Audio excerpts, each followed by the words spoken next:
یہ گانے ہمارے سنتے ہیں، یہ ڈرامے ہمارے دیکھتے ہیں۔ ان کو پتا ہے اب حضور کی امت کے نوجوان ابو بکر کی نقل نہیں کرتے، اب وہ حضرت عمر کے پیچھے نہیں چلتے۔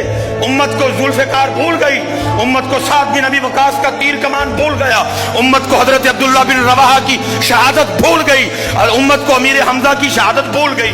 اب امت پف بناتی ہے، امت نے داڑھی رکھنی چھوڑ دی، امت نے اپنے اکابرین کے پیچھے چلنا چھوڑ دیا۔ امت تو نبی کی ہے، امت تو محمد کی ہے، لیکن نقل ہمارے ایکٹروں کی کرتی ہے۔ امت تو محمد کی ہے لیکن چلتی ہمارے ایکٹروں کے پیچھے ہے۔ امت تو محمد کی ہے لیکن لباس وہ ہمارے ایکٹروں والا پہنتی ہے۔ امت تو محمد کی ہے لیکن نقل وہ ہمارے ایکٹروں کی کرتے ہیں۔ امت تو محمد کی ہے لیکن ان کی شادیوں پہ رواج ہمارے ہیں۔ امت تو محمد کی ہے لیکن ان کے گھروں میں ماحول ہمارا ہے۔ امت کو محمد کی ہے لیکن محمد کی امت قرآن چھوڑ چکی ہے۔ اب وہ یوٹیوب پہ ہمیں دیکھتے ہیں، اب وہ فیس بک پہ ہمیں دیکھتے ہیں، اب وہ انسٹاگرام پہ ہمیں دیکھتے ہیں، اب وہ ٹویٹر پہ ہمارے پیچھے چلتے ہیں۔ تو پھر کرو جو کرو۔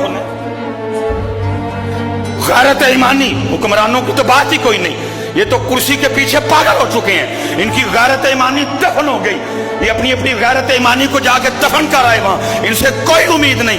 حالانکہ ہونا چاہیے تھا، بائیکاٹ ہوتا، بڑا بائیکاٹ ہوتا، اور ختم، کاٹا، ختم، بس اینڈ، کچھ بھی نہیں۔ ایک قرارداد پیش کی گئی، اس کو منظور کر دیا گیا، نہ امت کو کچھ ہوا نہ حکمرانوں کو کچھ ہوا ہے۔